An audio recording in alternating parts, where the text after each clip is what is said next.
जाती है, प्रमोशन के चीज़ें चेंज हो जाती है, मार्केटिंग की चीज़ें चेंज हो जाती है, फिल्म को थोड़ा नुकसान भी होता है क्योंकि डिले हो रही है। तो उसके बारे में मैं प्रोड्यूसर सर से जानना चाहूँगा। सर थोड़ा सा बताइए कि कैसे देखते हैं डेट चेंज को एज ए प्रोड्यूसर? नहीं, डेट चेंज को हम पॉजिटिव ही देखते हैं, क्योंकि खाने का न्योता तो सबको दिया था।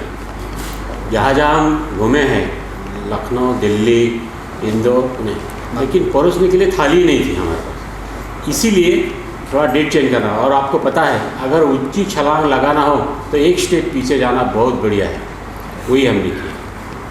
फिल्म के एक्टर्स से जानना चाहूँगा कि आप लोग सिटी टूर करके आए हो अलग अलग जगह पे, किस तरह का रिस्पांस मिला है आप लोगों को, और अगर आप अपने अपने किरदार के बारे में थोड़ा सा शेयर करना चाहें हमारे ऑडियंस के साथ। रिस्पांस तो बहुत पॉजिटिव रहा है, और जितना हम घूमे हैं दिल्ली, लखनऊ, चंडीगढ़, नागपुर, पुणे, सब जगह पे नॉट ओनली जर्नलिस्ट बट जिन ऑडियंसेस जो मिलने आए हमें ट्रेलर देखकर और गाने देखकर, उनका बहुत अच्छा रिस्पांस रहा है। They are eagerly waiting for the film, और काफ़ी समय बाद ऐसी फिल्म आ रही है जो सारी फैमिली मिलकर देख सकती है, और because of the engagement factor जो है उसमें। बाकी रिगार्डिंग माई कैरेक्टर, मैं इसमें श्रीकांत का कैरेक्टर करो, जो एक मेंटल डिसऑर्डर जिसे होता है, पेशेंट है, ऑब्सेसिव कंपल्सिव डिसऑर्डर और ADHD के ट्रेट्स उसके बिहेवियर में, and how his relationship suffers, and then story goes into mysterious zone. इसकी कहानी है, बड़ा इंटरेस्टिंग है कैरेक्टर। बाकी स्टोरी के साथ बड़ा मज़ा आएगा आपको देखने में। इसका टाइटल आपने इंग्लिश में क्या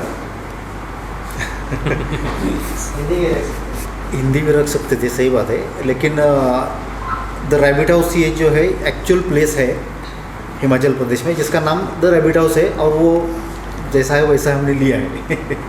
और बहुत सारी हिंदी फिल्मों के नाम आजकल क्या पहले से ही इंग्लिश में होते, ऐसा कुछ नहीं। और लैंग्वेज पहले भी ये फिल्म है ना, आधी मराठी में आधी हिंदी में होने वाली थी, तो लैंग्वेज सेकेंडरी थिंग थी पहले से ही, जो हम जिस भाषा में बोलते हैं।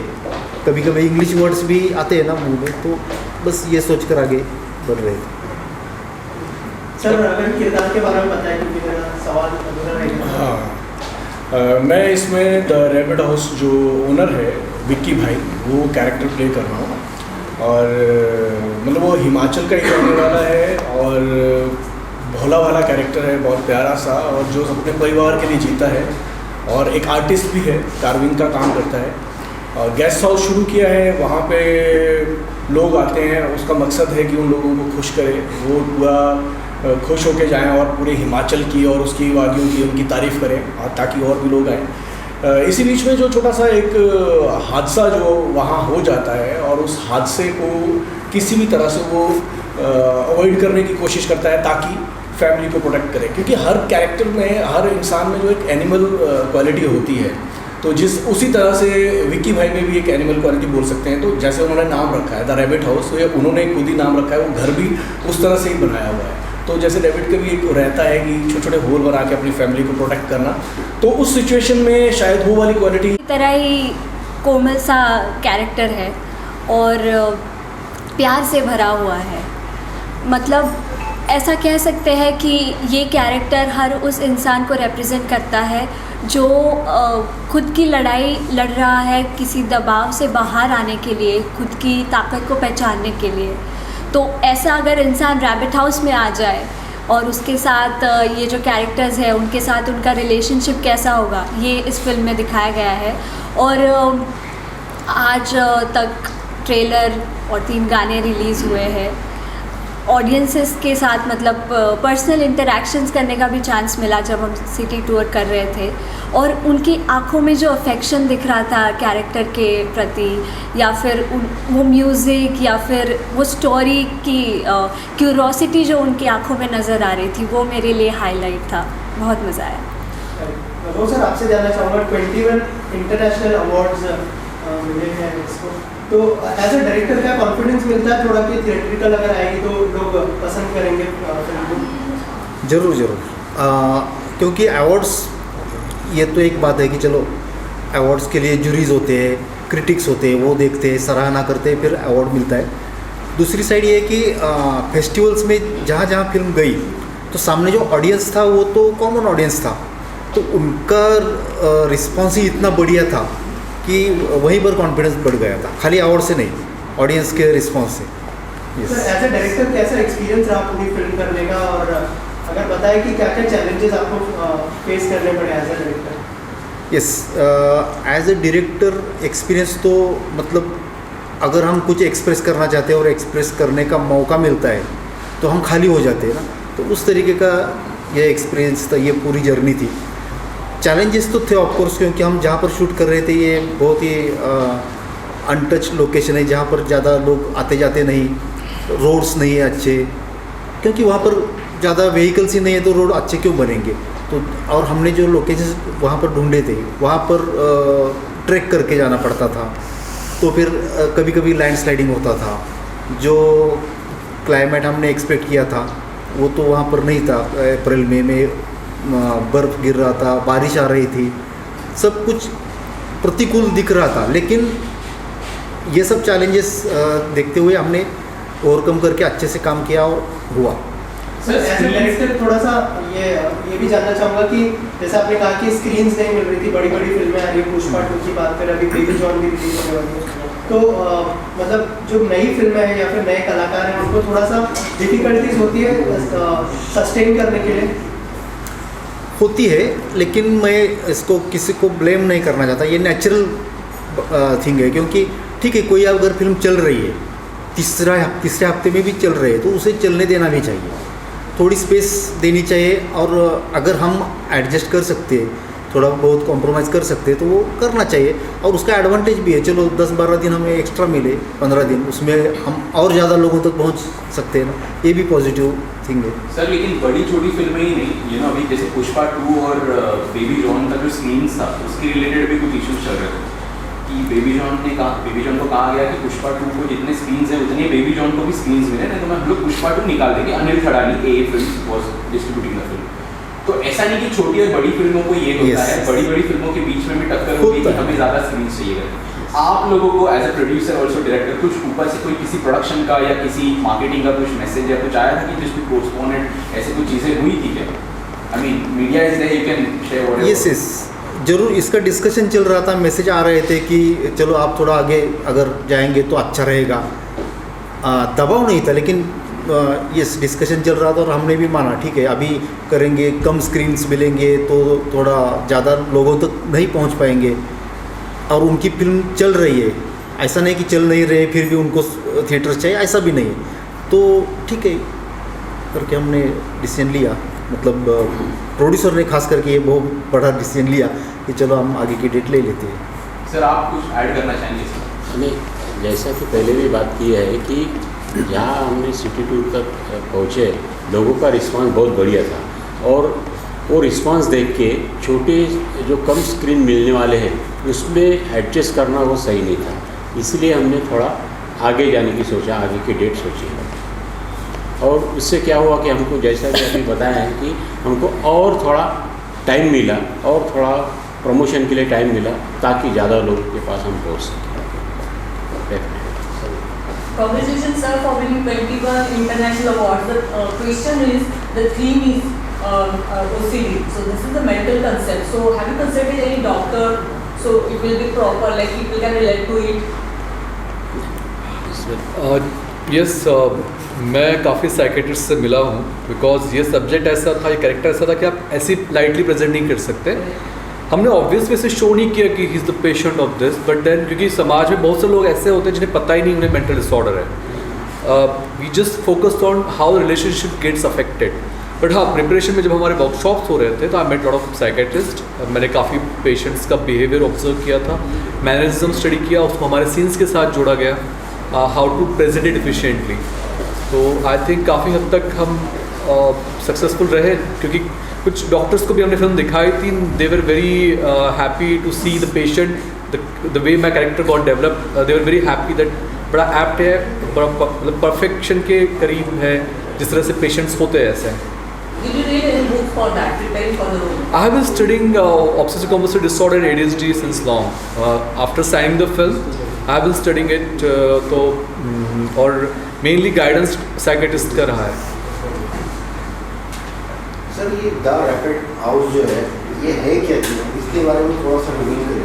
मतलब आप बोल रहे हैं कि किसी ने देखा भी नहीं, रिव्यू भी हुआ, तो ये क्या है द रैबिट हाउस?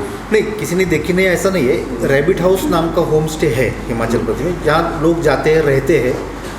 ये 120 साल पुराना घर है। उसमें 16-17 रूम्स है जो इंटरकनेक्टेड है। जैसे नाम है रैबिट हाउस, तो रैबिट होल जैसे रहता है वैसा है। तो कभी कभी हम फंस जाते हैं कि एंट्री तो यहाँ से ली, एग्ज़िट कहाँ से ले।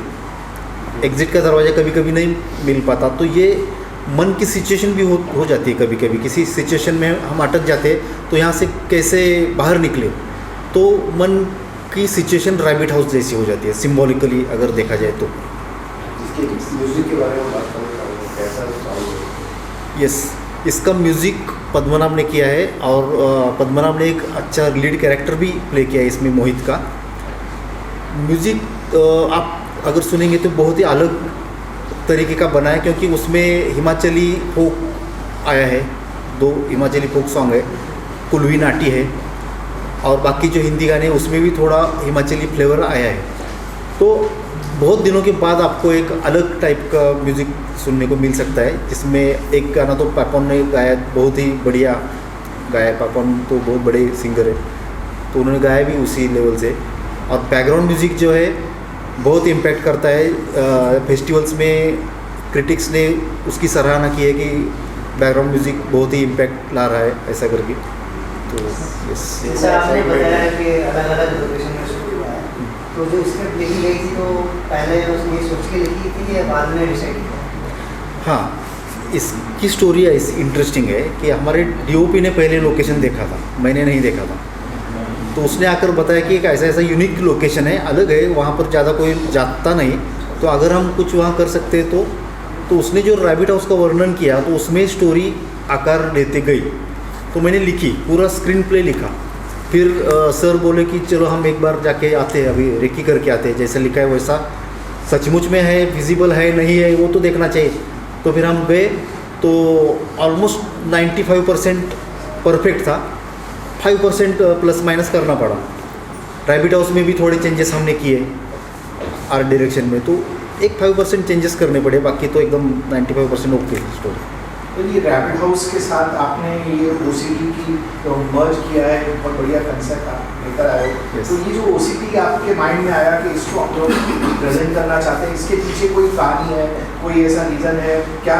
स्लीप क्या था कि हम इसको रैबिट हाउस में और OCT को मर्ज करके बहुत बढ़िया फिल्म बनाए, जैसे कि अभी ट्रेलर से लग रहा है? यस, नहीं ऐसा मर्ज करने का कुछ प्लान करके किया ऐसा नहीं।